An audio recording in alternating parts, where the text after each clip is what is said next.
अस्सलाम वालेकुम वरहमतुल्लाहि वबरकातुहू। इंशाल्लाह आज की क्लास हम लोग स्टार्ट करते हैं। आज का जो हमारा टॉपिक होने वाला है वो है compilation of the Quran. Quran जो अभी हम लोग पढ़ रहे हैं वो किस तरीके से हम तक इस फॉर्म में जो है वो पहुंचा है। तो वो इंशाल्लाह आज की क्लास में हम कवर करने की कोशिश करेंगे। तो आई होप आप लोगों को लास्ट की दो क्लासेस में जो चीजें कराई हैं वो क्लियर हैं। इंशाल्लाह आज हम एक नया टॉपिक पढ़ रहे हैं और ये रेलेवेंट भी है, क्योंकि कई बार ना ये क्वेश्चन आता है नॉन मुस्लिम्स की तरफ से और मुस्लिम्स की तरफ से भी कि क्या गारंटी है कि जो कुरान हम एक्चुअली पढ़ रहे हैं वो वही कुरान है जो अल्लाह ताला ने प्रॉफेट मोहम्मद सल्लल्लाहु अलैहि वसल्लम के ऊपर नाजिल किया था। ओके। तो इस तरीके के क्वेश्चंस को आंसर करने के लिए हमारे लिए एज मुस्लिम्स एज बिलीवर्स ये जानना बहुत अहम है कि जो चीज हम पढ़ रहे हैं वो बिल्कुल ऑथेंटिक है और वो वही वर्जन है जो अल्लाह सुब्हानहू व तआला ने प्रॉफेट मोहम्मद सल्लल्लाहु अलैहि वसल्लम को वही की थी। ओके। तो कंपाइलेशन ऑफ द कुरान हम इसको ज्यादा सोचते नहीं है बहुत बार, बस कुरान देते हैं और पढ़ना शुरू कर देते हैं। लेकिन किस तरीके से प्रॉफेट मोहम्मद सल्लल्लाहु अलैहि वसल्लम के ऊपर अल्लाह ताला ने नाजिल किया कुरान, ये हम लोग पढ़ के आए हैं लास्ट क्लास में। और अब इंशाल्लाह हम लोग ये पढ़ेंगे कि किस तरीके से इसको कंपाइल किया गया इस फॉर्म में, जिस करंट फॉर्म में ये अभी है। ओके। तो इंशाल्लाह ये समझने की आज की क्लास में हम कोशिश करेंगे ब्रीफली। हम लोग स्टार्ट करते हैं। औज़ुबिल्लाहि मिनश्शैतानिर्रजीम, बिस्मिल्लाह रब्बि इश्रह ली सदरी वयस्सिर ली अमरी वहलुल उक़दतम मिन लिसानी यफ़क़हू क़ौली रब्बि ज़िदनी इल्मा रब्बि ज़िदनी इल्मा रब्बि ज़िदनी इल्मा अल्लाहुम्मा फ़क़िहना फ़िद्दीन अल्लाहुम्मा फ़क़िहना फ़िद्दीन अल्लाहुम्मा फ़क़िहना फ़िद्दीन। ओके। तो आज की जो क्लास है टाइटल आप लोगों ने देख लिया होगा कि कंपाइलेशन ऑफ द कुरान है। तो इस कंपाइलेशन को हम डिफरेंट पार्ट्स में डिवाइड कर सकते हैं। आप सब लोग प्लीज म्यूट कर लें। तो जो हमारे कंटेंट्स हैं उसको हमने आज ऐसे डिवाइड किया है कि सबसे पहले कि कुरान की जब बात होती है तो हमें ये चीज समझना बहुत जरूरी है कि कुरान जो है इसको अल्लाह सुब्हानहू व तआला ने खुद प्रोटेक्ट किया है। ठीक है। अल्लाह सुब्हानहू व तआला ने इसकी प्रोटेक्शन की जिम्मेदारी ली है। ओके। और ये हमें कुरान के थ्रू ही पता चलता है, तो ये पढ़ेंगे। उसके अलावा हम पढ़ेंगे कि किस तरीके से प्रॉफेट मोहम्मद सल्लल्लाहु अलैहि वसल्लम के टाइम में एक ओरल रिकॉर्ड, यानी कि क्योंकि हिफ्स करते थे लोग, याद करते थे वर्सेस को, तो वो था। और रिटन रिकॉर्ड भी था, यानी कि लिखते भी थे आयत को और याद भी करते थे, हिफ्स भी करते थे। उसके साथ साथ प्रॉफेट मोहम्मद सल्लल्लाहु अलैहि वसल्लम के बहुत सारे स्क्राइब्स थे जो मक्का में भी थे और मदीना के दौर में भी थे, तो उनके बारे में पढ़ेंगे। फिर प्रॉफेट मोहम्मद सल्लल्लाहु अलैहि वसल्लम को अल्लाह सुब्हानहू व तआला बेसिकली अल्लाह सुब्हानहू व तआला ने किस तरीके से प्रॉफेट मोहम्मद सल्लल्लाहु अलैहि वसल्लम को हमारा टीचर बनाया है। तो उन्होंने हमें हर मोमेंट पे गाइड किया, या रादर अपने स्क्राइब्स को, कि कौन सी आयत कौन सी जगह पर रखी जाएगी या किस सूरत का पार्ट कौन सी आयत जो है वो बनेगी। फिर उसके बाद हजरत अबू बकर रज़ी अल्लाह ताला अन्हो जब कैलिफ बने तो उन्होंने किस तरीके से पहली दफा कुरान को एक साथ जो है वो कंपाइल किया। उसके बाद यानी कि लिखा गया प्रॉफेट मोहम्मद सल्लल्लाहु अलैहि वसल्लम के टाइम में, और पहली दफा जो कंपाइल किया गया यानी कि एक साथ उसको मिलाया गया सारी आयत को और सारी चीजों को जो जो थी, जो अब इंशाल्लाह हम डिटेल में पढ़ेंगे, वो हजरत अबू बकर रज़ी अल्लाह ताला अन्हु के टाइम में हुआ। ओके। उसके बाद हजरत उस्मान रज़ी अल्लाह ताला अन्हु के टाइम में जब वो कैलिफ बने तो उन्होंने एक प्रॉपर फर्स्ट कॉपी आप कह सकते हैं कुरान की, जो एक यूनिफॉर्म कॉपी थी, वो प्रोड्यूस करी, या वो प्रोड्यूस करवाई उन्हीं सारे टेक्स्ट से जो ऑलरेडी अवेलेबल थे। वो इंशाल्लाह भी डिटेल में पढ़ेंगे। और कुरान जो करंट टाइम में हम पढ़ रहे हैं उसके बारे में भी थोड़ा सा पढ़ेंगे कि अभी जो करंट प्रिंटेड वर्जन जो चलता है, सऊदी वर्जन जिसको भी हम लोग कहते हैं, तो वो कौन सा वाला है। ठीक है। तो ये सारी चीजें हम इंशाल्लाह आज की क्लास में कवर करने की कोशिश करेंगे। आई होप आप लोगों को आज की क्लास इंटरेस्टिंग लगे, क्योंकि हम ज्यादातर इन टॉपिक्स के बारे में तो सोचते नहीं है। तो अच्छी होगी, होपफुली अच्छी नॉलेज आप लोगों को मिलेगी इंशाल्लाह। तो सबसे पहले कुरान जो है, जब हम बात कर रहे हैं एज बिलीवर्स, हमें ये फर्म चीज सोचनी चाहिए, फर्म बिलीफ हमारा होना चाहिए कि कुरान जो है इसको अल्लाह सुब्हानहू व तआला ने डाली कुरान मजीद में कि ये प्रोटेक्टेड रहेगा। ओके। कि अल्लाह सुब्हानहू व तआला इसको खुद से प्रोटेक्ट करेंगे। तो यहाँ पे हमें कोई भी शक नहीं होना चाहिए कि जो चीज हम पढ़ रहे हैं कुरान में या टेक्स्ट में, जो अरबिक टेक्स्ट है कुरान मजीद का, उसमें कोई भी गलती है या वो चीज ऑथेंटिक नहीं है। तो हमारा ये फर्म बिलीफ है कि कुरान मजीद में जो जो एक एक लेटर जिस ऑर्डर में रखा गया है वो परफेक्ट क्यों है। सबसे पहले तो इसीलिए है क्योंकि अल्लाह ताला ने खुद कुरान में इस चीज की जिम्मेदारी ली है कि अल्लाह ताला खुद कुरान को प्रोटेक्ट कर रहे हैं। ये चीज सूरह हिज्र में भी आई है, आयत नंबर 9 में, औज़ुबिल्लाहि मिनश शैतानिर रजीम, बिस्मिल्लाहिर रहीम, इन्ना नहनु नज़्ज़लना ज़िक्रा व इन्ना लहू लहाफ़िज़ून। तो इसमें अल्लाह ताला बता रहे हैं कि बेशक हम ही ने नाजिल किया है इस जिक्र को। जिक्र हमने पढ़ा था फर्स्ट क्लास में, जिक्र भी कुरान मजीद का एक और नाम है इस रिमाइंडर को। व इन्ना लहू लहाफ़िज़ून, और बेशक हम ही हैं उसके लिए डेफिनेटली उसके हाफिज, उसके प्रोटेक्टर, उसके प्रिजर्वर। और इस आयत में बहुत ज्यादा अल्लाह ताला ने, आप ये कह सकते हैं, एम्फोसाइज किया है, क्योंकि इन्ना भी यूज किया, ना भी यूज किया, नहनु भी यूज किया, फिर दोबारा इन्ना आया है, फिर हाफिजून में ला आ रहा है। तो ये सारी चीजें क्या बताती हैं हमें कि अल्लाह ताला इस चीज को और ज्यादा ये कह सकते हैं एम्फोसाइज कर रहे हैं कि डेफिनेटली इसमें कोई शक नहीं है, इसमें कोई किसी को डाउट नहीं होना चाहिए कि कुरान मजीद जो है ये अल्लाह सुब्हानहू ताला ने ही नाजिल किया है। और उसके साथ साथ इस रिमाइंडर को अल्लाह ताला ही जो है वो इसके प्रोटेक्टर हैं, अल्लाह ताला ही उसको प्रोटेक्ट कर रहा है। ओके, तो इस तरीके से हमें ये कॉन्सेप्ट आज की क्लास में स्टार्ट करने से पहले कैसे कैसे चीजें हुई, कैसे नहीं हुई, ये चीज हमारे जहन में बिल्कुल क्लियर होनी चाहिए, इसमें कोई डाउट नहीं होना चाहिए। तो फिर हमें आगे की चीजें जो है वो और अच्छे तरीके से समझ में आएंगी। तो बेस हमारा कुरान की कंपाइलेशन या कुरान किस तरीके से लिखा गया, पढ़ा गया, हिफ्ज किया गया, उससे पहले ये है कि कुरान की जिम्मेदारी अल्लाह ताला ने ली है और कुरान उसी ऑथेंटिक फॉर्म में है हमेशा ही, जो ऑथेंटिक फॉर्म में अल्लाह ताला ने नाजिल किया था। ओके, आई होप ये चीज सबको समझ में आई है। चैट बॉक्स में जरूर टाइप करते रहें ताकि मुझे पता चलता रहे कि आप लोग हैं यहाँ पे सुन रहे हैं। ओके, अच्छा, अब इसके साथ साथ हमने ये क्वेश्चन पहले भी आया था आई थिंक पिछली क्लास में, कि कुरान जो है वो किस तरीके से, मतलब हम बात करते हैं कि उसकी तंजील हुई है या वो धीरे धीरे करके जो है वो उतारा गया। जैसे कुछ आयत आ गई सूरह अलग की, कुछ आयत आ गई सूरह मुद्दस्सिर की, या कुछ और आयत, मतलब अलग अलग पार्ट्स में प्रॉफेट मोहम्मद सल्लल्लाहु अलैहि वसल्लम को अलग अलग टाइम पे दिया गया। तो ये जो आयत है कुरान मजीद की सूरह कद्र की पहली आयत, इन्ना अंजलनाहु फी लैलतिल कद्र, इसको हम किस तरीके से समझेंगे कि indeed it is we who sent this Quran down on the night of glory. तो इस आयत में अल्लाह ताला क्या कह रहे हैं कि बेशक हमने ही नाजिल किया है इसको, यानी कि कुरान को लैलतुल कद्र की रात में। ओके, लैलतुल कद्र में अल्लाह ताला ने इसको नाजिल किया, ये आयत कह रही है। अब इस आयत को हम कैसे समझते हैं कि लैलतुल कद्र की रात में अल्लाह ताला ने कुरान को नाजिल किया है, लोहे महफूज में उसको फिक्स किया है। ओके, दैट मीन्स कि लोहे महफूज में जो कुरान है, मतलब उस कॉपी की फॉर्म में या उस किताब की फॉर्म में, जैसे अभी हम देखते हैं बुक फॉर्म में, वो लोहे महफूज में उसको उतारा गया एज इट इज, पूरी की पूरी कॉपी। ओके, और जो प्रॉफिट मोहम्मद सल्लल्लाहु अलैहि वसल्लम को वही की गई, ये थोड़े थोड़े पार्ट्स में की गई, जैसे कि हम सबको ऑलरेडी मालूम है। और ये चीज अब्दुल्ला इब्न अब्बास रज़ियल्लाहु ताला अन्हु जो हैं उन्होंने हमें एक्सप्लेन करी है। Who states that the Quran was revealed in one go from Lohe Mahfuz, the tablet of destiny, to the lower heaven. या rather मैंने आपको एक चीज गलत बोल दी कि लोहे महफूज में नहीं, लोहे महफूज से बैतुल इज्जा की जगह पे, हाउस ऑफ ऑनर में जो है कुरान मजीद को इन अ बुक फॉर्म जो है वो वहां पर रखा गया।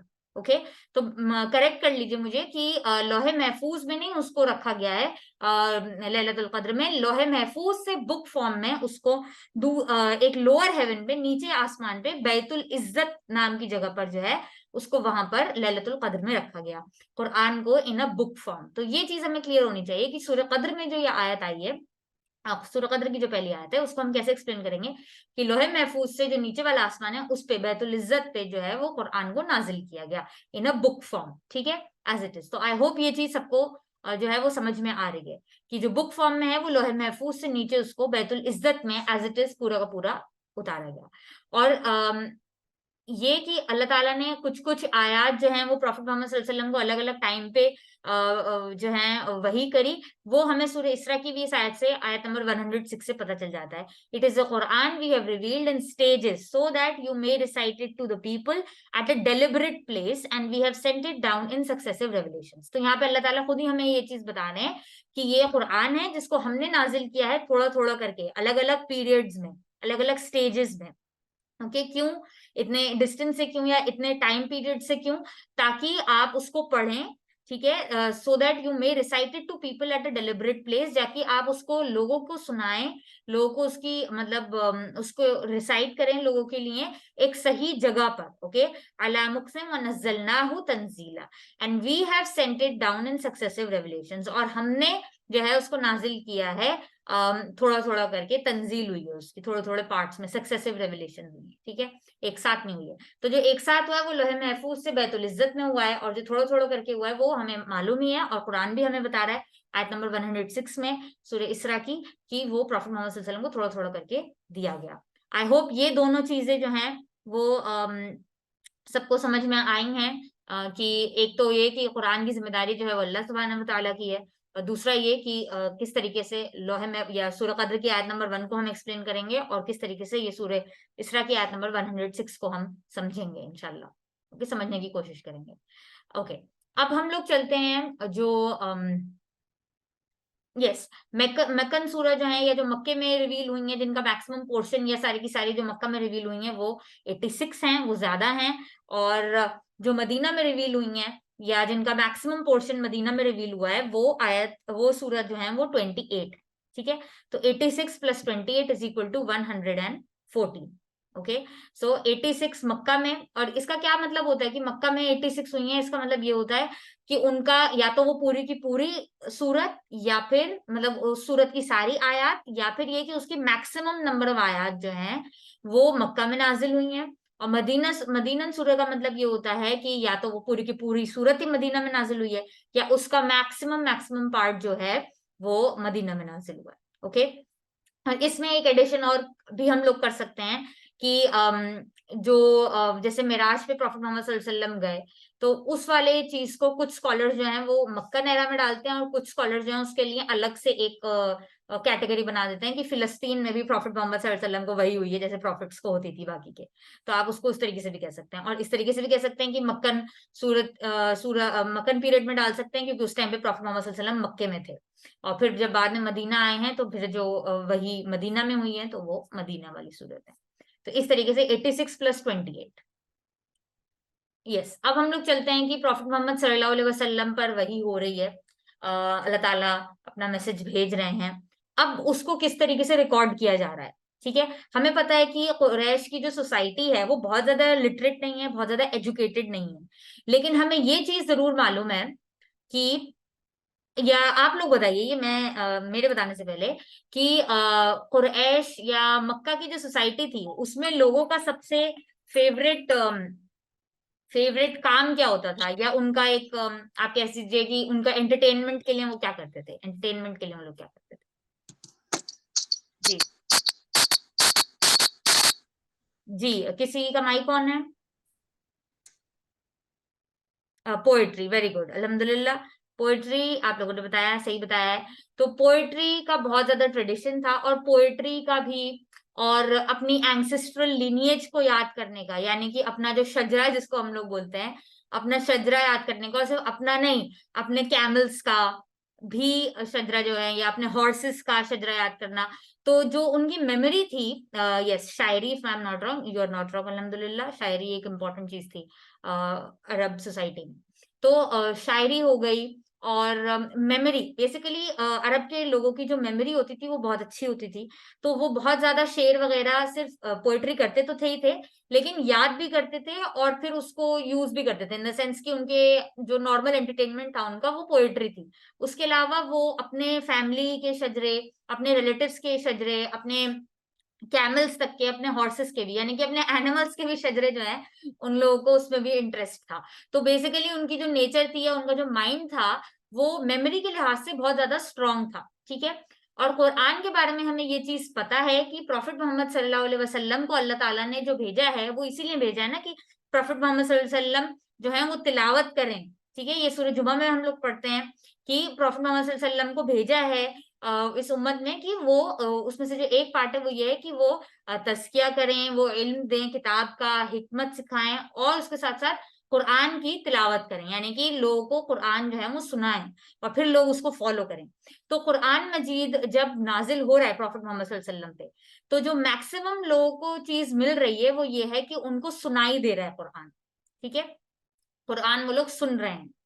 तो ओरल ट्रेडिशन कुरान का बहुत ज्यादा स्ट्रांग है और लोग जो कंपेनियंस थे प्रॉफेट मोहम्मद सल्लल्लाहु अलैहि वसल्लम के, वो लोग कुरान बहुत ज्यादा सुनते थे डायरेक्टली प्रॉफेट मोहम्मद सल्लल्लाहु अलैहि वसल्लम से और उसको याद करते थे और आपस में उसको आगे स्प्रेड करते थे। ठीक है, आपस में कंपेनियंस एक दूसरे को भी सुनाते थे कि जैसे प्रॉफेट मोहम्मद सल्लल्लाहु अलैहि वसल्लम से ऐसे उन्होंने कोई एक आयत सुनी, दूसरा सहाबी उस टाइम शायद शहर में मौजूद नहीं थे या काम में थे या कहीं पर थे, तो वो उनको सुनाएंगे, फिर वो याद करेंगे और फिर इस तरीके से जो है वो सारे जो कंपेनियंस थे वो प्रॉफेट मोहम्मद सल्लल्लाहु अलैहि वसल्लम जो वही की आयत उन्हें मिलती थी, जब वो उसको याद करते थे जिब्राइल अलैहिस्सलाम के साथ प्रॉफेट मोहम्मद सल्लल्लाहु अलैहि वसल्लम, तो उसके बाद वो अपने सहाबा को सुनाते थे और जो सहाबा होते थे वो आपस में एक दूसरे के साथ प्रैक्टिस करते थे और उस चीज को हिफ्स करते थे। तो हिफ्स का सबसे बड़ा और इम्पोर्टेंट ट्रेडिशन है जो अगर हम देखें और स्क्रिप्चर्स में, तो अनफॉर्चुनेटली हमें इतना ट्रेडिशन उसका नहीं मिलता। आपको शायद ही कोई ऐसा मिलेगा शख्स जो बाइबल ले या कोई और रिलीजियस स्क्रिप्चर ले और ये कहे कि मुझे ये पूरा वर्ड टू वर्ड जो है वो हिफ्स है। लेकिन कुरान मजीद की ये शान भी है और इसका एक इसको महफूज करने का अल्लाह ताला का एक ये तरीका भी है कि इसको अल्लाह ताला ने लोगों के दिलों में जो है वो हिफ्स करवाया। और वो स्टार्ट कहाँ से हुआ, प्रोसीजर सारा स्टार्ट हुआ यहाँ से, प्रॉफेट मोहम्मद सल्लल्लाहु अलैहि वसल्लम के टाइम से, कि जितने भी कंपेनियंस थे वो सब जो हैं वो कुरान की आयत को हिफ्स करते थे, मेल भी और फीमेल्स भी सब। ओके, उसके अलावा प्रॉफेट मोहम्मद सल्लल्लाहु अलैहि वसल्लम जब लोगों को दावत देते थे इस्लाम की, तब भी वो इन आयत को जो है वो उनको सुनाते थे, डायरेक्टली कुरान मजीद की आयत सुनाते थे। जो कंपेनियंस थे वो भी इसी तरीके से करते थे, जब वो दावत देते थे तो वो कुरान की आयत सुनाते थे। जैसे हमें पता है कि एबिसिनिया में जब हजरत जाफर रज़ी अल्लाह ताला अन्हो खिताब कर रहे हैं वहां के किंग से, तो वो सूरह मरियम की आयत सुना रहे हैं। हमें पता है कि हजरत उमर रज़ी अल्लाह ताला अन्हो जब इस्लाम लेकर आए हैं, अगर आप लोगों ने पढ़ा होगा ये, तो आपको पता होगा कि हजरत उमर रज़ी अल्लाह ताला अन्हो को सबसे पहले कुरान की कुछ आयत सुनाई गई थी, मतलब उन्होंने सुनी थी जो प्रॉफेट मोहम्मद सल्लल्लाहु अलैहि वसल्लम हैं जिनकी तिलावत कर रहे थे, और फिर उन्होंने कहा था कि नहीं नहीं, मैं इस्लाम नहीं ला सकता। और जो जो वो जहन में सोच रहे हैं वो चीजें प्रॉफेट मोहम्मद सल्लल्लाहु अलैहि वसल्लम उन्हीं की तिलावत कर रहे हैं। उनको जब वो ये सोच रहे हैं कि ये शायरी है, तो फिर कुरान की आयत है कि ये शायरी नहीं है। जब वो ये सोच रहे हैं कि ये कोई काहिन का कलाम है, तो फिर कुरान की आयत जो है वो है कि ये काहिन का कलाम नहीं है। तो इस तरीके से, और उसके बाद भी जैसे हजरत उमर रज़ी अल्लाह ताला अन्हु जब एक्चुअली इस्लाम लेकर आए, जब उन्होंने देखा वो आयत सूरह ताहा की, तो वहां पर भी तो इस तरीके से जो सिलसिला था, सारे कंपेनियंस जो हैं वो आपस में एक दूसरे को कुरान मजीद की आयत जो है वो सिर्फ सुनाते नहीं थे, याद भी कराते थे। ओके, मतलब हिफ्ज था सब लोगों को।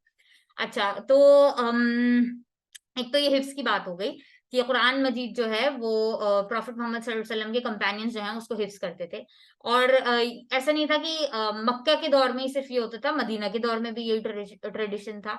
और जहां तक लिखने का सवाल है, लिखने के सवाल में हम लोग ये कहते हैं कि प्रॉफेट मोहम्मद सल्लल्लाहु अलैहि वसल्लम जो हैं वो अपने कुछ कंपेनियंस को, अभी हम आगे की स्लाइड में देखेंगे कि कुछ कंपेनियंस को वो अपने ये कहते थे कि आप लोग ये आयत जो हैं वो इस जगह पे प्लेस करिए, और वो ऑर्डर देते थे अपने साहबियों को कि ये आयत जो है आप इसको स्क्राइब करिए, इसको लिखिए। और अलग अलग चीजों पे जो सहाबा होते थे प्रॉफेट मोहम्मद सल्लल्लाहु अलैहि वसल्लम के, वो इसको लिखते थे। चलते हैं हम नेक्स्ट स्लाइड।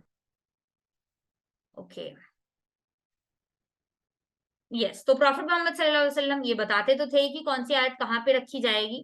और जो सहाबा होते थे, जो स्क्राइब्स होते थे कुरान के, वो हर तरीके के मटेरियल पे लिख देते थे, क्योंकि ऑब्वियसली उनके पास पेपर नहीं था, तब तक पेपर डेवलप नहीं हुआ था। तो वो स्टोन पे, पत्थर पे, किसी लीफ पे, पत्तियों पे, किसी बोन पे, किसी एनिमल की बोन के ऊपर, हड्डियों के ऊपर, इस तरीके की चीजों के ऊपर जो है वो लिखते थे कुरान की आयत और उनको सेव करते थे। और ये चीज सिर्फ मक्का में नहीं होती थी, मदीना में भी होती थी। और इसका प्रूफ मैं फिर से उसी चीज को रेफर करूंगी, जब हजरत उमर रज़ी अल्लाह ताला अन्हो मक्के के दौर में इस्लाम लेकर आए हैं, तब उन्होंने अपनी बहन को और अपने ब्रदर इन लॉ को जब देखा है तो जब वो लोग सीख रहे थे कुरान मजीद की वो आयत, तो वो ऑलरेडी एक पेपर पे लिखी हुई थी जो उनकी बहन ने छुपाया था। तो दैट सजेस्ट कि कुरान की जो आयत थी वो शुरू से मक्का के दौर में भी और मदीना के दौर में भी लिखी जाती थी। जो कंपेनियंस थे वो ये आयत जो है वो प्रॉफिट मोहम्मद सल्लल्लाहु अलैहि वसल्लम की परमिशन से, उनके कहने से, उनके ऑर्डर पे लिखा करते थे। ओके, तो इसमें कोई भी कंफ्यूजन नहीं होना चाहिए कि प्रॉफिट मोहम्मद सल्लल्लाहु अलैहि वसल्लम के टाइम पे कंपेनियंस जो हैं वो लिखते नहीं थे या किस तरीके से होता था। लिखते भी थे और हिफ्ज तो करते ही करते थे।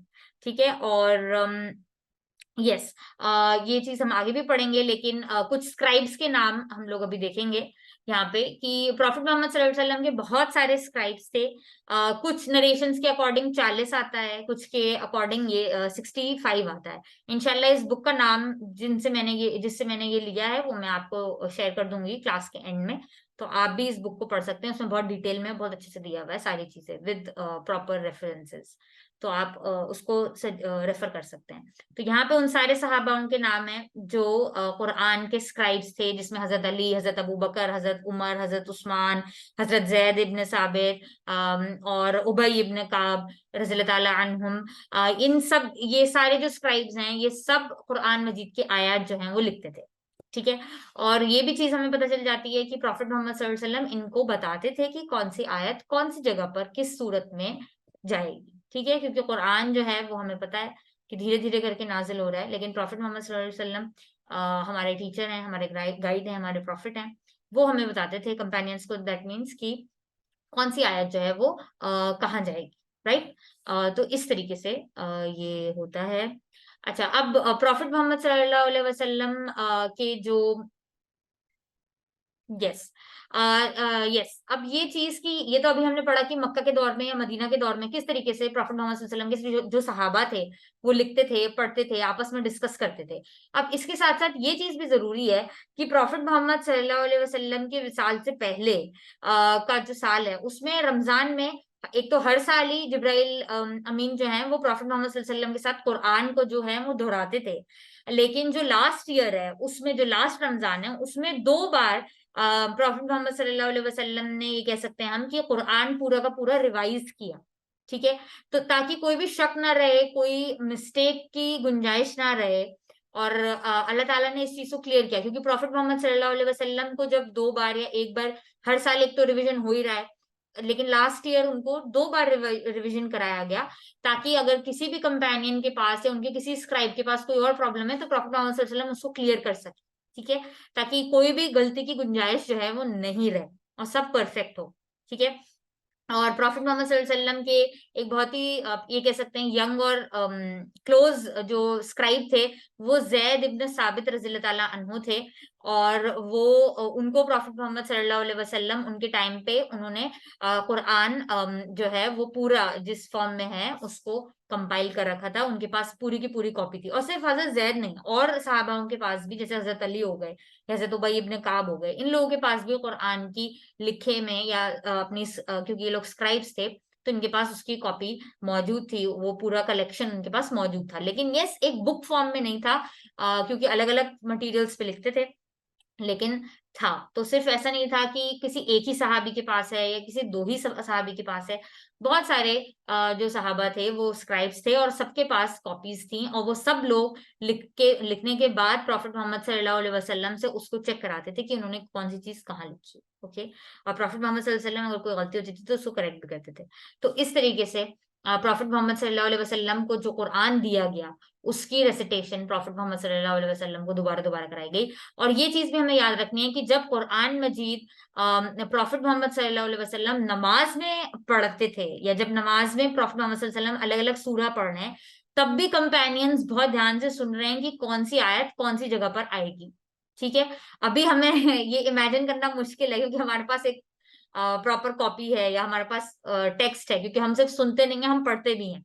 लेकिन जो सहाबा थे वो, उनको सुनने का उनको ज्यादा चांस मिला एज कम्पेयर टू अस, क्योंकि हम, हमारे पास ये बुक फॉर्म में अवेलेबल है, लेकिन उनके पास डायरेक्टली प्रॉफिट मोहम्मद सल्लल्लाहु अलैहि वसल्लम की रेसिटेशन रोज हर नमाज में जा रही है, और एक्स्ट्रा नमाजों में भी वो सुन रहे हैं, और हर तरीके से प्रॉफिट मोहम्मद सल्लल्लाहु अलैहि वसल्लम हर नमाज में अलग अलग जो कुरान की आयत हैं वो तिलावत कर रहे हैं। तो उनका जो ऑर्डर है सूरास का वो और ज्यादा जो है वो ऑथेंटिक होता है और ज्यादा क्लियर होता है। तो ये सारी जो चीजें हो रही हैं, ये हमें क्या सजेस्ट कर रही हैं कि प्रॉफिट मोहम्मद सल्लल्लाहु अलैहि वसल्लम के टाइम पर भी जो स्क्राइब्स थे प्रॉफिट मोहम्मद सल्लल्लाहु अलैहि वसल्लम के, जो सहाबा थे, उनके पास ये नॉलेज थी कि कौन सी आयत कहाँ पे प्लेस होगी, और उनको ये चीज प्रॉफिट मोहम्मद सल्लल्लाहु अलैहि वसल्लम ने खुद भी बताई थी।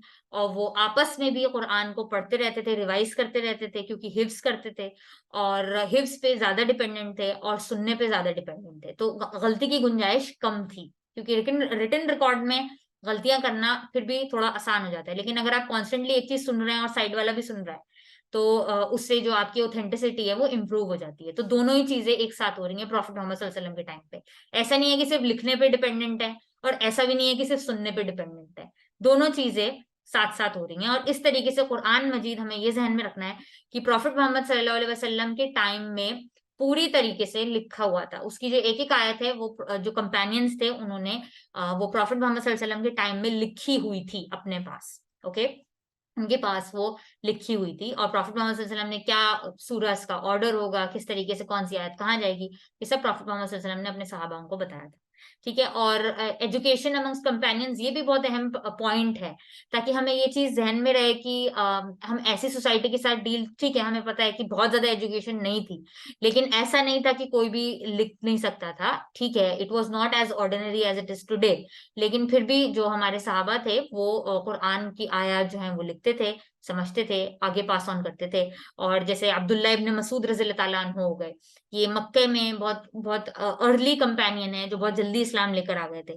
तो ये पहले कंपेनियन हैं जिन्होंने कुरान को मक्के में जो है वो रिसाइट किया था पब्लिकली। सूरह रहमान की आयत इन्होंने सबसे पहले पढ़ी थी। और आगे चल के भी अब्दुल्ला इब्न मसूद का बहुत बड़ा कंट्रीब्यूशन है कुरान की स्टडी में, तफसीर की स्टडी में। उसके बाद खबाब रज़ी अल्लाह ताला अन्हु taught the Quran to Fatima and her husband Sayyid ibn Zaid रज़ी अल्लाह ताला अन्हु। तो ये खब्बाब रज़ी अल्लाह ताला अन्हु, ये फातिमा कौन है? ये फातिमा हजरत उमर रज़ी अल्लाह ताला अन्हु की बहन है। ठीक है, तो ये फातिमा बिनते खत्ताब है। ओके, सो फातिमा रज़ी अल्लाह ताला अन्हा एंड सईद इब्न जैद, उनके हस्बैंड जो हैं, इनको खब्बाब रज़ी अल्लाह ताला अन्हु पढ़ा रहे थे कुरान, जो ये कॉपी अपने साथ एक पार्चमेंट पे सूरह ताहा की आयत लेकर आए थे। उसके बाद मुसब इब्न उमैर रज़ी अल्लाह ताला अन्हु को प्रॉफिट मोहम्मद सल्लल्लाहु अलैहि वसल्लम ने मदीना भेजा था वहां पे लोगों को सिखाने के लिए।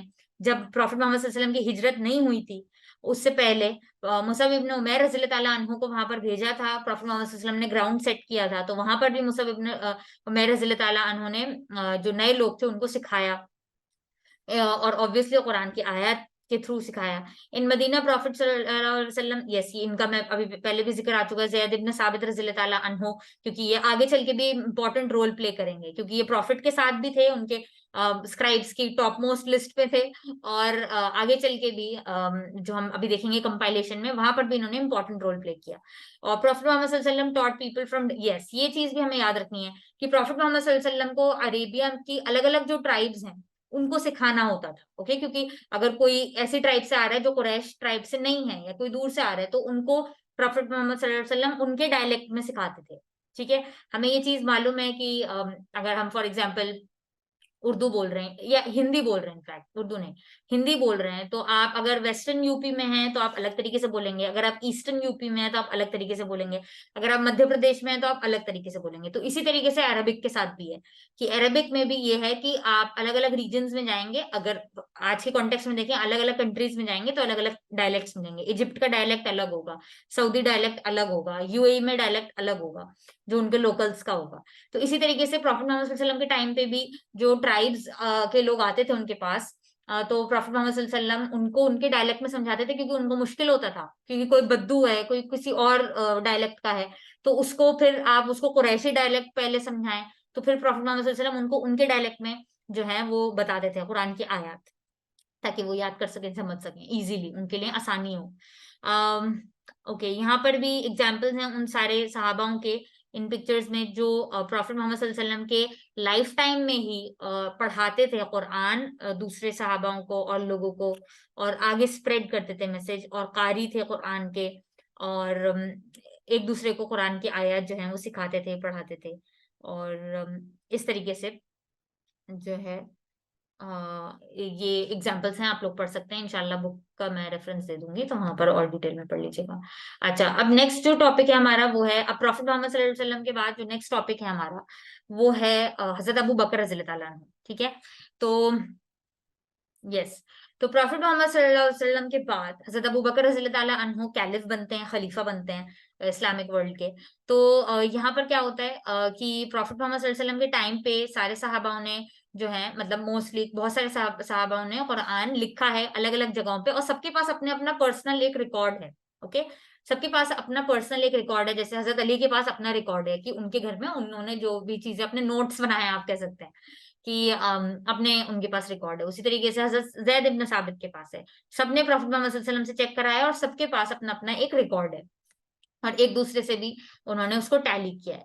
अब हजरत अबू बकर रज़ियल्लाहु ताला अन्हो के टाइम में हमें पता है कि एपोस्टेसी वॉर्स होती हैं, रिद्दा वॉर्स जिनको कहते हैं, जंग होती है बेसिकली, अलग अलग जो बैटल्स होते हैं। तो उसमें जो कुरान के हुफ्फाज होते हैं वो शहीद हो जाते हैं। ठीक है, तो ये बैटल ऑफ यमामा होता है, जिसमें कुरान के अप्रोक्सीमेटली 70 जो सहाबा होते हैं, 70 हुफ्फाज होते हैं कुरान के, हाफिज होते हैं 70, उनका मतलब उनका उनकी शहादत हो जाती है। ठीक है, तो जब वो उनकी शहादत हो जाती है तो जो मुस्लिम्स हैं वो ये रियलाइज करते हैं कि अगर मतलब बैटल्स ऐसे ही चलेंगे ऑब्वियसली, या इसके बाद भी, तो जो हमारे हुफ्फाज हैं अगर वो खत्म हो गए तो हमारे लिए बहुत मुश्किल होगा, या आगे आने वाली जनरेशन्स के लिए बहुत मुश्किल होगा कुरान को समझना और उसी ऑथेंटिक वर्जन पे जाना। ठीक है, क्योंकि डिफरेंसेस आ सकते हैं। अगर हुफ्फाज खत्म हो गए जिन्होंने कुरान हिफ्ज कर रखा है, तो फिर हम कुरान कैसे समझेंगे, हम कुरान का मैसेज आगे कैसे पहुंचाएंगे नेक्स्ट जनरेशन तक।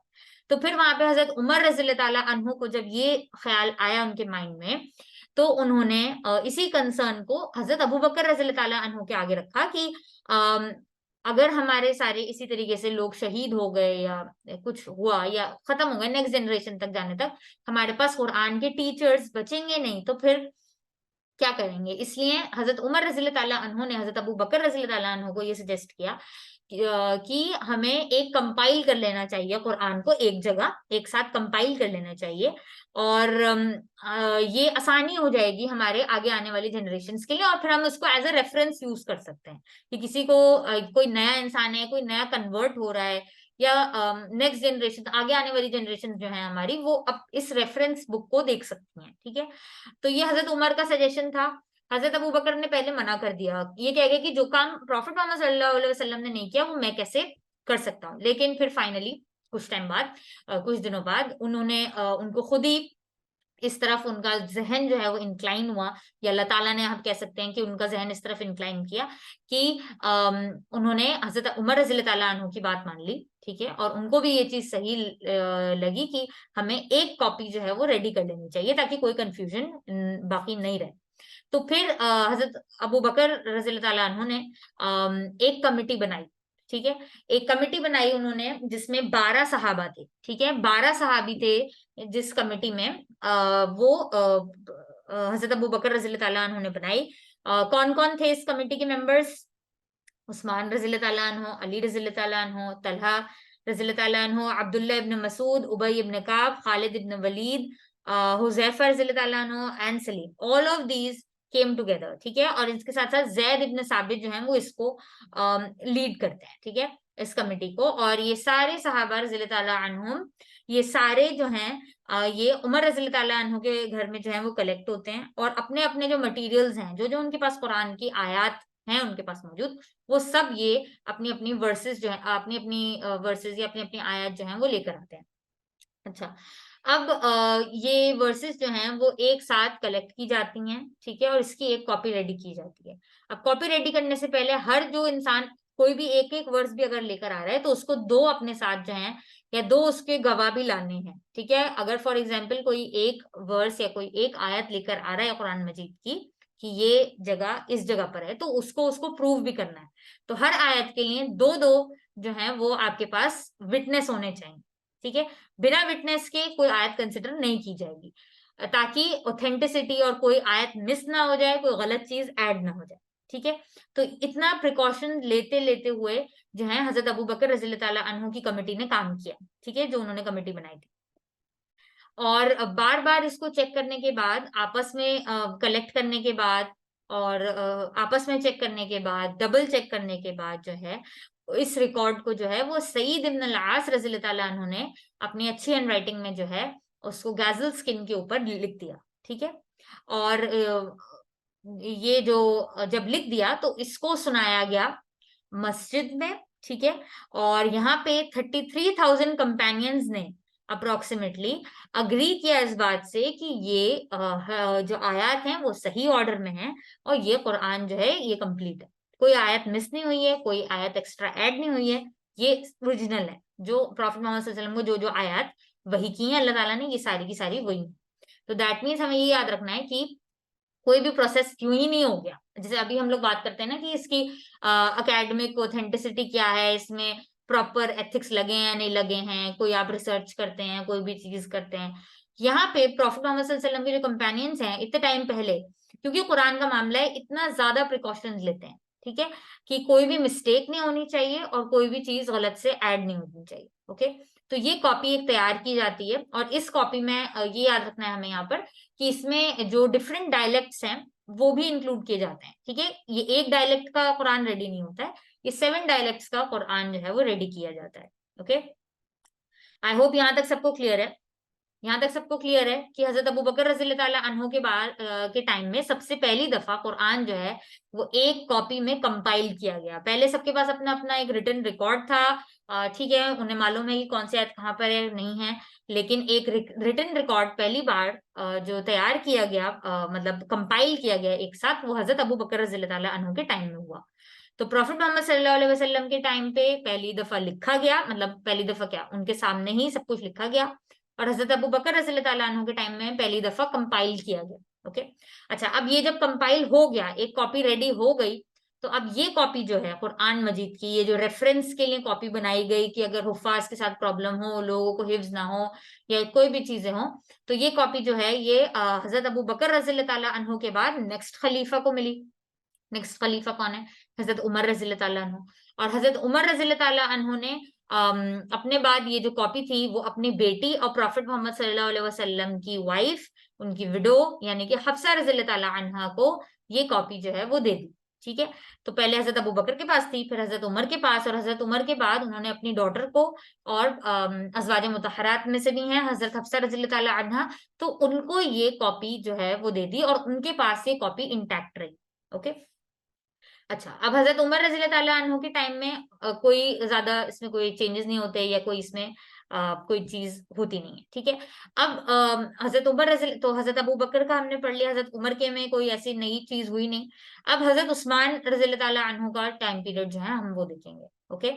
तो अब हजरत उस्मान रज़ियल्लाहु ताला अन्हु के टाइम में जो सहाबा होते हैं वो ये नोट करने लगते हैं कि जैसे जो अलग अलग लोग हैं, क्योंकि अब इस्लाम जो है वो सिर्फ अरबों के बीच में नहीं है कि सिर्फ, ठीक है, अरबों के बीच में है या हम बात कर सकते हैं, लेकिन अब नॉन मुस्लिम्स के पास भी ये मैसेज जा रहा है। ठीक है। जो ओरिजिनली अरब नहीं है उनके पास ये मैसेज जा रहा है। तो उनको किस तरीके से आयत जो है वो मिल रही हैं सुनने को। ठीक है। कुरान की आयत उनको डिफरेंट डिफरेंट डायलेक्ट्स में मिलने को मतलब उनको मिल रही हैं। तो ये कंफ्यूजन क्रिएट कर रहा है। ओके।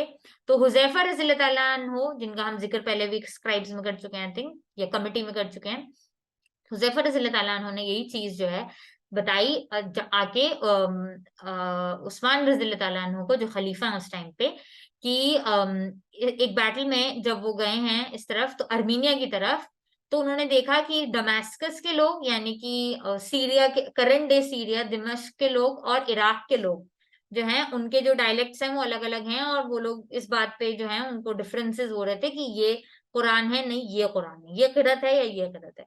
तो जब हुजैफा रज़ियल्लाहु ताला अन्हु ने ये सजेस्ट किया, ये बताई प्रॉब्लम की इस तरीके से डायलेक्ट्स की प्रॉब्लम हो रही है, तो हजरत उस्मान रज़ियल्लाहु ताला अन्हु ने 647 सीई में, यानी कि 25वीं हिजरी ईयर में, ठीक है, 25th ईयर ऑफ हिजरत हिजरत एंड, और हमारे सोलर कैलेंडर के हिसाब से 647 सीई में उस्मान रज़ियल्लाहु ताला अन्हु ने एक डेलीगेशन या एक कमिटी कह सकते हैं वो रखी। ठीक है। जिसमें कौन कौन है? अब्दुल्ला इब्न जुबैर रज़ियल्लाहु ताला अन्हु, सईद इब्न अल आस रज़ी अल्लाह ताला अन्हु, और अब्दुर्रहमान इब्न हारिस रज़ी अल्लाह ताला अन्हु, और जैद इब्न साबित। ठीक है, तो जैद इब्न साबित शुरू से प्रॉफिट मोहम्मद सल्लल्लाहु अलैहि वसल्लम के टाइम से हम इनके बारे में सुनते आ रहे हैं। सईद इब्न अल आस अबू बकर रज़ी अल्लाह ताला अन्हु ने जो कॉपी तैयार करी थी, उन्होंने वो लिखी थी। और बाकी दो सहाबाओं के बारे में हम देख चुके हैं पहले कि वो स्क्राइब्स थे।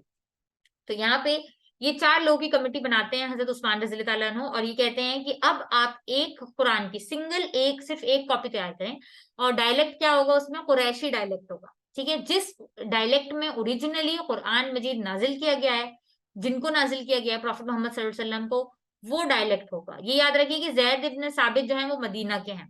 ठीक है, वो कमिटी के हेड हैं, लेकिन यहाँ पर उस्मान रज़ी अल्लाह ताला अन्हु ये चीज क्लियर करते हैं कि डायलेक्ट का जब मामला आएगा, तो जो बाकी के कमिटी में मक्के के लोग हैं, जो कुरैशी लोग हैं, उनकी बात जो है वो मानी जाएगी। ओके, जैद इब्न साबित आपको याद होगा कि मदीना में मिले हैं, मदीना में स्क्राइब जो है उन्होंने अपना स्क्राइब का जो जर्नी है वो स्टार्ट करी है। तो यहाँ पर वो ये कहते हैं कि जो डायलेक्ट होगा वो कुरैशी होगा। तो इसमें आपको ध्यान रखना है कि जो भी आप लोग डिसाइड करें। ठीक है, तो जो ये 7 डायलेक्ट्स हैं, उसमें नहीं, आपको एक जो कुरैशी डायलेक्ट है बस उसमें लिखना है। ओके, तो ये टास्क जो है हजरत उस्मान रज़ी अल्लाह ताला अन्हु अपनी कमेटी को देते हैं, और कमेटी जो है वो बहुत ज्यादा मेहनत से और बहुत ज्यादा एफर्ट्स के बाद, बार बार उस चीज की तहकीक करने के बाद जो है, ये अपनी प्राइवेट कॉपीज को एक साथ डिस्कस करके और फिर सारी चीजें करके एक जो कॉपी है वो तैयार करते हैं। ओके, और ये कॉपी जो है ये एक्चुअली मुसहफ बनती है, और ये कुरैशी डायलेक्ट में होती है। ठीक है, और हर तरीके से हर एक आयत को अच्छे तरीके से जज किया जाता है, और कोई भी ऐसी चीज ताकि ना हो कि कोई गलत चीज ऐड हो जाए या माइनस हो जाए। अच्छा, अब ये चीज हमें याद रखनी है कि जब ये कॉपी रेडी हो जाती है, जो कमेटी रेडी करती है, इसको कंपेयर किया जाता है जो ओरिजिनल मुसहफ होता है, जो हजरत अबू बकर रज़ी अल्लाह ताला अन्हु के टाइम में बना था उससे, जो हजरत आयशा रज़ी अल्लाह ताला अन्हा के पास कॉपी थी उससे। तो हजरत उस्मान रज़ी अल्लाह ताला अन्हु भी अपना जो कमेटी से तैयार करवाते हैं उसको हर तरीके से कंपेयर किया जाता है, जो अवेलेबल कॉपीज होती हैं, और जो ओरिजिनल एक रेफरेंस टेक्स्ट बनाया कंपाइल किया गया होता है पहली दफा हजरत अबू बकर रज़ी अल्लाह ताला अन्हु के टाइम पे, ताकि कोई गलती की गुंजाइश ना रहे। तो हमें ये चीज ध्यान रखनी है कि सारे ही जो भी कैलिफ्स हैं या जो भी सहाबा हैं, जो भी लोग हैं, वो ये पूरी कोशिश कर रहे हैं कि कोई भी गलती नहीं हो। ठीक है, और बार बार चेक कर रहे हैं और क्रॉस चेक कर रहे हैं। ठीक है, और ये जो किया जा रहा है ये पर्टिकुलर रीजंस की वजह से किया जा रहा है। ठीक है, कि डायलेक्ट्स में प्रॉब्लम हो रही है, तो लोगों को मैसेज जो है वो, कोई कहेगा कि, कोई बाहर का सुनेगा तो उसको समझ में नहीं आएगा कि क्या डिफरेंस है। ठीक है, कोई कहेगा कि मेरी बात सही है, कोई कहेगा कि मेरी बात सही है। तो उसको यूनिफॉर्म करने के लिए, उसको एक जैसा करने के लिए उस्मान रज़ी अल्लाह ताला अन्हु ये जो एक कॉपी है वो तैयार करवाते हैं। और इस एक कॉपी को जो है वो जो इस्लामिक एड के या इस्लामिक वर्ल्ड के अलग अलग प्रोविंसेस होते हैं वहां पर भेजते हैं। इस एक कॉपी को जो रेडी की गई होती है, कमिटी ने रेडी की होती है, और फिर इस एक कॉपी के साथ वो अलग अलग कारियों को भेजते हैं। ठीक है, और वो कारी मोस्टली जो है वो सहाबा होते हैं जिनको वो भेजते हैं, और उनको ये बताते हैं कि आप अब इस कॉपी से, जो इनका अपना डायलेक्ट है उसमें आप इसको रिसाइट कर सकते हैं, लेकिन जो ओरिजिनल वर्जन है वो ये कुरैशी डायलेक्ट का वर्जन है। ठीक है, तो कारी को भी वो इसलिए साथ भेजते हैं हर कॉपी के साथ, मतलब जो एक ओरिजिनल कॉपी के कॉपीज बनती हैं, कि कोई कंफ्यूजन ना रहे। ठीक है, तो एक कॉपी जो है वो हजरत उस्मान रज़ी अल्लाह ताला अन्हु के पास जो ओरिजिनल बनती है, उसकी 7-8 और कॉपीज बनाई जाती हैं, और उन 7-8 प्रोविंसेस में कारियों के साथ उस कॉपी को भेजा जाता है जो ओरिजिनल बनती है, और फिर वहां के लोगों को वो बताया जाता है कि ये ओरिजिनल टेक्स्ट है, अब आप इसको ते को सीन को ता प्रोनाउंस करते हैं तो आप नाथ बोल दीजिए, और सीन को सीन प्रोनाउंस करते हैं तो नास बोल दीजिए। तो इस तरीके से जो है वो ये चीजें होती हैं, और इसीलिए कारियों को भी उस्मान रज़ी अल्लाह ताला अन्हु साथ भेजते हैं ताकि कोई कंफ्यूजन ना रहे। ओके, तो ये सारा प्रोसेस होता है, और जो अभी हमारे पास कॉपी है ये वही वाली कॉपी चली आ रही है, इन द सेंस कि कुरैशी डायलेक्ट में ही हम लोग जो है वो कुरान अब मोस्टली अब यहाँ पर पढ़ते हैं, और जो हमारे पास ओरिजिनल लिखा हुआ आता है कुरान वो कुरैशी डायलेक्ट का ही लिखा हुआ आता है। अभी आज के टाइम में जो अभी हमारे पास जो प्रिंटेड कॉपी है, जो पहली प्रिंट हुई थी कुरान, वो हुआ है, प्रिंट हुआ था कुरान पहला, वो हुआ है 1924 में, आई थिंक। यस, यस, 1924 में। ठीक है, लेकिन हाँ, उससे पहले ये मैं बताना भूल गया आपको पॉइंट कि ये जो उस्मान रज़ी अल्लाह ताला अन्हु के टाइम में भी कुरान था, इसमें कोई डायक्रिटिकल मार्क्स नहीं थे, यानी कि इसमें जबर जेर पेश दम्मा कसरा फतहा नहीं था। ठीक है, क्योंकि सब लोग अरब ही थे, तो उनको जरूरत नहीं थी उसके साथ पढ़ने की।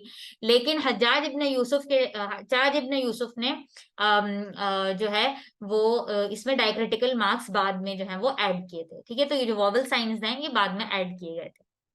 ठीक है, अप्रोक्सीमेटली 60 ईयर्स बाद।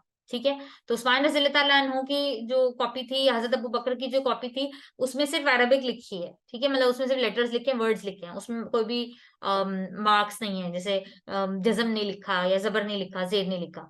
हज्जाज इब्न यूसुफ ने ये चीज ऐड कर दी। ठीक है, जो उस टाइम पे गवर्नर भी था कूफा का। ओके, तो ये हमें याद रखना है। अच्छा, अभी जो हम कुरान पढ़ रहे हैं वो कायरो एडिशन है। ठीक है, और ये किंग फवाद कुरान भी कहलाता है, क्योंकि उन्होंने इसको प्रिंट करवाया था। और ये पहली प्रिंटेड कॉपी है जो 1924 में निकली थी, और अमीरी प्रेस ने जो है इसको प्रिंट किया था। ओके, और ये किस मतलब काफी लंबे टाइम के बाद, यानी कि 1907 से लेके 1924 तक के पीरियड में जो है ये कॉपी जो है ये प्रिंटेड वर्जन जो है वो तैयार हुआ था। और इसमें जो है वो हफ्स रेसिटेशन जो है वो यूज की गई थी। ओके, जो हफ्स रेसिटेशन है। और yes, more details can be collected from this book. मैं इसका नाम लिखना भूल गई और हमारी क्लास स्टार्ट हो गई। रुकिए, वेट, मैं आपको नाम बता देती हूँ किताब का और ऑथर का, आप उनसे देख सकते हैं जी। किताब का नाम है the history of the Quranic text from revelation to compilation, Mohammad Mustafa Al Azami. तो अगर किसी को भी रेफर करना हो तो वो इस बुक को रेफर कर सकते हैं। मैं आपको लिंक चैट बॉक्स में भी शेयर कर सकती हूँ। Yes, 1 second.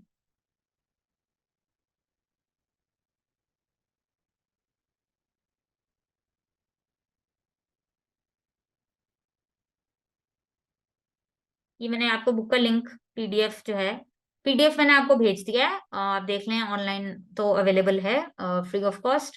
अगर आपको परचेज करनी है फॉर हार्ड कॉपी तो आप ऑनलाइन चेक कर सकते हैं। ठीक है, यहाँ पे मैंने the history of the Quranic text from revelation to compilation का पीडीएफ भेज दिया है, इसको आप लोग रेफर कर सकते हैं। इसमें और डिटेल में भी चीजें दी हुई हैं, तो आई थिंक ये अच्छा रहेगा समझने के पॉइंट ऑफ व्यू से। अगर किसी को कुछ इसमें ऐड करना है, कुछ पूछना है, तो आप पूछ सकते हैं। यस, किसी को भी अगर कुछ पूछना है तो। बहुत इंटरेस्टिंग टॉपिक है, और ये बुक बहुत अच्छी है, इजी है, ज्यादा लंबी बड़ी चौड़ी नहीं है। तो कम पेजेस में अच्छे से आप लोगों को समझ में आ जाएगा, और बहुत अच्छे से रेफरेंसेस भी इन्होंने दिए हुए हैं, तो कोई प्रॉब्लम नहीं होगी। इंशाल्लाह आप लोग इस बुक को भी पढ़ सकते हैं और डिटेल में आपको पता चलेगा। यस, अगर किसी का कोई सवाल है तो अभी पूछ जी, सकते अस्सलाम वालेकुम मैम। हैं। वालेकुम सलाम। अ, मैम, मेरा एक सवाल था। जैसे हम काफी जगह पे सुनते हैं कि अ, रमजान के टाइम कुरान नाजिल हुई है। तो जैसा कि हम काफी जगह पे पढ़े हैं कि it took time span of 23 years. Yes, तो इसका क्या मतलब होता है कि मतलब रमजान के टाइम जो होता है सिर्फ एक महीने में ही हुई है 23 इयर्स कंसिडर एक के बाद एक, या फिर कुछ और? नहीं, ये हम लोगों ने भी क्लास की शुरुआत में ही पढ़ा था। मैं मिस कर गया था मैम जी, थोड़ा। मैं बता देती हूँ आपको फिर से, कोई नहीं। सूरह कद्र है कुरान मजीद की एक सूरत, उसका पहले आयत है इन्ना अंजलनाहु फी लैलतिल कद्र, जिसमें अल्लाह ताला कह रहे हैं कि बेशक हमने इसको नाजिल किया है, यानी कि कुरान को नाजिल किया है लैलतुल कद्र में, यानी कि, और लैलतुल कद्र कब आती है? रमजान में आती है। ठीक है, रमजान की ताक रातों में से एक रात होती है। तो इसका क्या मतलब है, ये चीज हमने पढ़ी थी। यस, यहाँ पर कि अलग इस आयत को हम किस तरीके से एक्सप्लेन करेंगे। हजरत अब्दुल्ला इब्न अब्बास रज़ियल्लाहु ताला अन्हु ने हमें ये बताया है कि कुरान जो है एक गो में या एक साथ पूरा का पूरा जो है वो लोहे महफूज से, ठीक है, लोहे महफूज से नीचे वाले हेवन पे उतारा गया था लैलतुल कद्र में। ठीक है, जो कि रमजान में ही आती है। ओके, तो लैलतुल कद्र में जो है वो लोहे महफूज से एक बैतुल इज्जत में, यानी कि जो नीचे वाला हेवन है, हाउस ऑफ ऑनर, उसमें उतारा गया था। ठीक है, तो जब हम बात करते हैं कि रमजान में कुरान पूरा का पूरा नाजिल हुआ है, तो इस चीज की बात करते हैं कि लैलतुल कद्र में लोहे महफूज से बैतुल इज्जत में कुरान जो है वो लाया गया। ओके, उसको नीचे नाजिल किया गया। लेकिन जो हम बात करते हैं कि प्रॉफिट मोहम्मद सल्लल्लाहु अलैहि वसल्लम को 23 ईयर्स के पीरियड में जो है वो पूरी वही हुई है, तो वो इस चीज की बात करते हैं कि जैसे सबसे पहली जो वही हुई वो सूरे अलग की पहली आयत हुई, वो भी पूरी नहीं हुई, 1 to 3 एक ओपिनियन के अकॉर्डिंग, और एक ओपिनियन के अकॉर्डिंग 1 to 5 आयत हुई है। फिर सूर्य मुद्दस्सिर की, सूर्य मुज़्ज़म्मिल की, सूर्य कलम या और की कुछ आयत नाजिल हुई हैं। तो जो ये है कि वन गो में जो उतरा है वो लोहे महफूज से नीचे बैतुल इज्जत की बात हो रही है, और जो वही की का जो पूरा प्रॉफिट मोहम्मद सल्लल्लाहु अलैहि वसल्लम को जो वही टोटल जितने पीरियड में मिली है वो 23 ईयर्स का है अप्रोक्सीमेटली, जो कि थोड़ी थोड़ी करके ओकेजन के हिसाब से, और ताकि लोग भी आसानी से हिफ्ज कर सकें कुरान को। ये भी एक रीजन है, मैं बताना भूल गई थी कि जो थोड़ा थोड़ा करके अल्लाह ताला ने आयत दी हैं वो इसलिए भी है कि इंसान थोड़ा थोड़ा करके आराम से हिफ्ज कर सकता है, उसको ज्यादा अच्छे से मेमोराइज हो सकता है। आप पूरा एक साथ मेमोराइज नहीं कर सकते कुरान को, ठीक है। तो इसलिए अल्लाह ताला ने ये थोड़ा थोड़ा करके जो है सिचुएशन के अकॉर्डिंग, और ताकि लोग अच्छे से जो है वो फर्मली बिलीव कर सकें अल्लाह ताला पे, और बहुत सारे इसके और रीजन हैं। तो जो प्रॉफिट मोहम्मद सल्लल्लाहु अलैहि वसल्लम को वही हुई वो 23 ईयर्स में अप्रोक्सीमेटली, थोड़ा थोड़ा करके अल्लाह ताला ने कुरान नाजिल किया। तो ये दो अलग अलग चीजें हैं। ओके, आई होप ये चीज आपको अब क्लियर हो गई होगी। Yes ma'am. मैम एक और सवाल था, आपने जैसे कहा कि अबू बकर में अल्लाह भी प्लीज विद हिम, तो उन्होंने जैसा मुसहफ थे उनके पास, वो क्या एक ही कॉपी था मुसहफ का या फिर और भी कुछ कॉपीज थे मुसहफ की? हजरत अबू बकर रज़ी ताला अन्हु ने एक ऑफिशियल कॉपी बनवाई, ठीक है, ताकि कोई भी कंफ्यूजन ना रहे। ओके, सबके पास अपनी अपनी कॉपीज तो थी ही।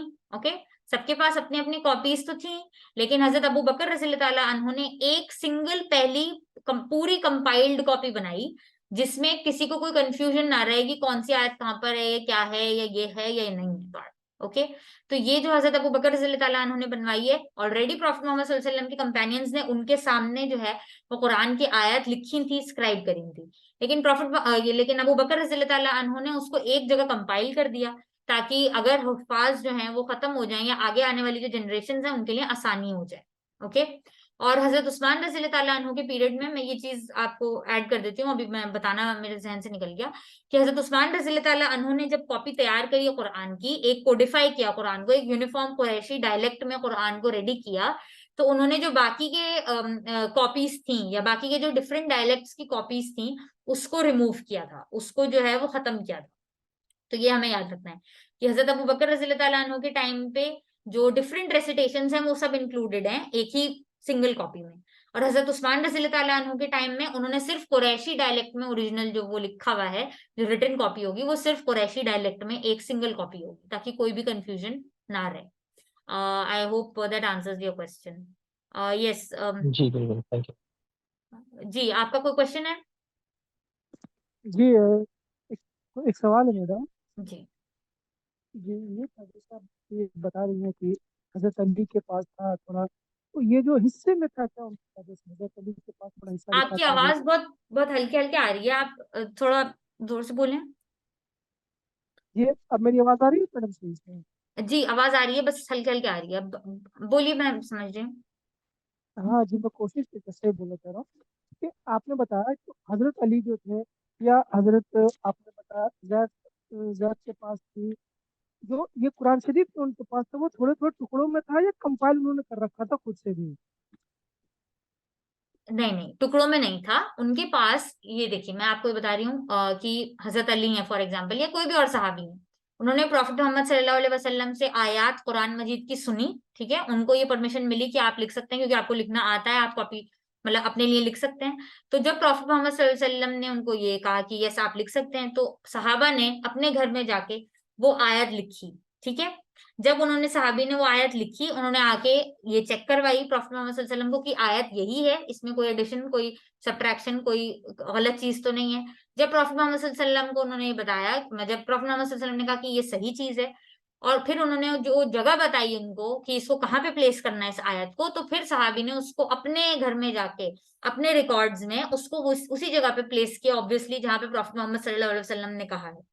तो सबने जो डिफरेंट स्क्राइब्स हैं, एक ओपिनियन के अकॉर्डिंग 40, एक ओपिनियन के अकॉर्डिंग 65, तो ये जो स्क्राइब्स थे कुरान मजीद के, ये प्रॉफिट मोहम्मद सल्लल्लाहु अलैहि वसल्लम की परमिशन से और उनके बताने के बाद ही कोई भी आयत को लिखते थे और फिर उसको वहीं पे प्लेस करते थे जहां उन्होंने कहा था। तो आप इसको इमेजिन कर लीजिए, जैसे फॉर एग्जाम्पल मैं क्लास में हूँ, ठीक है, मैं क्लास में हूँ, मैं नोट्स ले रही हूँ, ठीक है, टीचर जो बोल रहा है मैं उसके नोट्स ले रही हूँ। अब उनके बोलने के बाद जो है मैं उनको जाके चेक कराऊंगी, सर आपने यही बोला था, और फिर जब सर अप्रूव कर दें कि हाँ मैंने यही बोला था, तो फिर मैं उसको कॉपी को ऑब्वियसली अपने साथ घर ले जाऊं। ठीक है, बस कुरान में ये है कि आप उस आयत की प्रॉफिट मोहम्मद सल्लल्लाहु अलैहि वसल्लम प्लेस भी बता रहे हैं कि उसको कहाँ पे प्लेस करना है। ठीक है, तो सबने ऐसे, सिर्फ मैं तो अपने लिए नहीं लिखूंगी ना नोट्स, और स्टूडेंट्स भी जो है मौजूद मेरे साथ क्लास में वो भी नोट्स लिखेंगे, उसको भी अगर हम सर से अप्रूव करवाएं और फिर उसको घर ले जाएं, तो उस तरीके से यहाँ पे हो रहा है। ये मैं आपको एग्जाम्पल देने के लिए समझा रही हूँ कि किस तरीके से सहाबा जो है वो हर चीज प्रॉफिट मोहम्मद सल्लल्लाहु अलैहि वसल्लम से अप्रूव करवा के फिर अपने साथ जो है उसको लेके जाते थे, और अपने पास उनके एक रिकॉर्ड था, और ये रिकॉर्ड्स ही यूज हुए इन सारी कमिटीज में जो बनाई गई, हजरत अबू बकर ने जो बनाई या हजरत उस्मान ने जो बनाई। इन्हीं रिकॉर्ड्स, जो हम अपने नोट्स कह सकते हैं, जो हम लेके गए थे अपने घर, या साहबा अपने रिकॉर्ड्स जो लेके गए थे, तो इन्हीं रिकॉर्ड्स को यूज किया गया। और फिर उसी हिसाब से जो है जब सबकी कंसेंसस बनी कि हाँ इसमें कोई गलती नहीं है, कोई प्रॉब्लम नहीं है, तो फिर उसको जो है वो ऑफिशियल माना गया, या आप कह सकते हैं उसको प्रॉपर रेफरेंस माना गया। तो आई होप आपको समझ में आया होगा मैं क्या कह रही हूँ। मैम एक और क्वेश्चन था। आपने जैसा बोला कि आयत जो है प्रॉफिट मोहम्मद रसूलुल्लाह सल्लल्लाहु अलैहि वसल्लम बता दिया करते थे कहाँ पे फिट होना है। हम्म। तो वो वर्सेस जो थे वो डिफरेंशिएट कैसे करते थे, मतलब वो क्या बताए थे? एक तो डिफरेंशिएट करने का तरीका ये था कि प्रॉफिट मोहम्मद सल्लल्लाहु अलैहि वसल्लम खुद ही जबानी से बता रहे हैं कि आपको ये आयत यहाँ पे प्लेस करनी है। और दूसरा डिफरेंशिएट करने का या क्रॉस चेक करने का तरीका मैंने अभी क्लास में भी बताया था कि कुरान की जो आयत हैं वो नमाज में रिसाइट होती थी। तो हमारी तरह की से नहीं थी उनकी नमाज की सिर्फ सूरह फलक पढ़ रहे हैं या सिर्फ सूरह नास पढ़ रहे हैं। तो कुरान मजीद की जब तिलावत प्रॉफिट मोहम्मद सल्लल्लाहु अलैहि वसल्लम नमाज में किया करते थे, तो और ज्यादा सहाबी जो थे वो श्योर हो जाते थे कि यस ये आयत इस सूरत में इस जगह पर है। ठीक है, तो कुरान मजीद की आयत सिर्फ प्रॉफिट मोहम्मद सल्लल्लाहु अलैहि वसल्लम एक तो कर ही रहे हैं, खुद भी बता रहे हैं, नमाज में भी हो रहे हैं, उसके साथ साथ जो टीचर्स थे कुरान के, जैसे अभी हमने पढ़ा मुसअब इब्न उमैर रज़ियल्लाहु ताला अन्हु के बारे में, या और सहाबा जो थे, या जो अहले सुफ़ा थे, या और जो मदीने के दौर में भी टीचर्स थे, तो वो भी जो है वो कुरान को एक दूसरे को सुनाया करते थे। ओके, और जो ऑर्डर है वर्सेस का वो करेक्ट एक दूसरे को भी कर सकते थे, क्योंकि सब प्रॉफिट मोहम्मद सल्लल्लाहु अलैहि वसल्लम से ही सुनते थे आया। ठीक है, तो इसलिए इसमें प्रॉब्लम नहीं थी, क्योंकि सब हिफ्ज कर रहे हैं। ठीक है, अगर मैं भी एक चीज हिफ्ज कर रही हूँ, आप भी एक चीज हिफ्ज कर रहे हैं, तो अगर मैं कोई चीज गलत पढ़ूंगी तो आप उसको करेक्ट कर सकते हैं, और अगर कोई तीसरा भी है तो वो हम दोनों को करेक्ट कर सकते हैं। तो यहाँ पे हिफ्ज भी हो रहा है और रिटन रिकॉर्ड भी है। That is why it makes Quran more and more authentic, और ये हमें और ज्यादा प्रूव करता है इस चीज को कि इसमें कोई मतलब मिस्टेक नहीं रही। ओके, क्योंकि हिफ्ज भी हो रहा है और लिख भी रहे हैं, और प्रॉफिट मोहम्मद सल्लल्लाहु अलैहि वसल्लम कुरान की आयत सुनाते ही सुनाते हैं। प्रॉफिट मोहम्मद सल्लल्लाहु अलैहि वसल्लम तो नहीं लिख रहे हैं, वो सुना रहे हैं, सहाबी सुन रहे हैं और उसको याद कर रहे हैं कि यस ये वाली आयत इस जगह पर जाएगी। तो आई होप आपको जो है वो। जी मैम, मैं बोल रहा था सूरा सूरा जो अलग अलग होता है जी, ये कैसे पता चलता था, क्योंकि ये सूरा बकरा तो काफी बड़ा है। तो जी बोले। ये इंशाल्लाह हम लोग जब इजाजुल कुरान या miracle Quran as a miracle जब पढ़ेंगे नेक्स्ट वीक इंशाल्लाह, तो तब देखेंगे कि ये जो सूरज का मतलब कुछ सूरज इतनी छोटी हैं, कुछ सूरह इतनी बड़ी है, तो उसका क्या रीजन है। एज सच अभी अगर आपने सूरह की definition last to last class में सुनी होगी, तो आपको पता होगा कि हर एक को वॉल कहा जाता है। तो सूरह is not like a chapter, सूरह में एक ही टॉपिक की बात नहीं होती है, सूरह में मल्टीपल टॉपिक्स की बात हो रही है। फॉर एग्जाम्पल आप सूरह बकरा ले रहे हैं, तो सूरह बकरा में ठीक है एक बकरे का वाकया है, लेकिन सूरह बकरा का मेन थीम ये नहीं है कि जो हुआ था उस स्टोरी में। सूरह बकरा का मेन थीम ये नहीं है कि ठीक है सामरी ने क्या किया, या जो भी वो लोग वर्शिप करने लगे थे गाय की, ये मेन थीम नहीं है सूरह बकरा का। यस वो एक उसका पार्ट है, लेकिन आपको ऐसी सूरत भी मिल जाएगी जहाँ पे जो सूरत का नाम है उसी के बेसिस पे पूरी की पूरी सूरत चल रही है। फॉर एग्जाम्पल सूरह यूसुफ हो गई, सूरह यूसुफ में सिर्फ और सिर्फ यूसुफ अलैहि सलाम की स्टोरी है, और एंड में जो लास्ट रुकू है उसमें कंक्लूजन है, बेसिकली जो प्रॉफिट मोहम्मद सल्लल्लाहु अलैहि वसल्लम से बात की जा रही है, और मतलब लिंक किया जा रहा है दोनों चीजों को। तो कुरान में जो चीजें हैं वो अल्लाह ताला ने जिस तरीके से जिस ऑर्डर में बताई, उसी तरीके से प्रॉफिट मोहम्मद सल्लल्लाहु अलैहि वसल्लम ने उसी ऑर्डर में आगे सहाबाओं को बताई, और उसी ऑर्डर में हम तक पहुंची। तो जो सूरह का डिस्कशन है इंशाल्लाह हम कोशिश करेंगे उसको थोड़ा सा समझें। इतना तो हमारे कोर्स में इतना स्कोप नहीं है, इतना टाइम भी नहीं है हमारे पास, एक ही सेशन होगा। तो इंशाल्लाह इस क्वेश्चन को वहां पर भी हम आंसर करने की कोशिश करेंगे कि सूराज क्यों इतनी बड़ी है, क्यों इतनी छोटी होती हैं। तो आई होप आपको समझ आया होगा कि मैं क्या कह रही हूँ, क्योंकि ये अल्लाह ताला ने जिस तरीके से जिस ऑर्डर में भेजा, उसी ऑर्डर में हम लोग जो है वो उसको पढ़ते हैं, और हम अपने ह्यूमन माइंड से उसकी विजडम समझने की कोशिश करते हैं। ओके, तो ये है। और प्लस ये भी कि जब कुरान की आयत जो है वो रिवील हो रही थी या जब वही हो रही थी, तो वो डिफरेंट था, क्योंकि सहाबा जो है वो मेनली सुन रहे हैं, जैसे कि मैंने पहले भी बोला। लेकिन अल्लाह ताला ने कुरान जो है वो इंटायर ह्यूमैनिटी के लिए, आगे तक की जनरेशन के लिए भेजा था, क्योंकि उसके बाद कोई और वही नहीं होनी थी, या कोई और रिवील्ड स्क्रिप्चर नहीं आना था, कोई और प्रॉफिट नहीं आना था।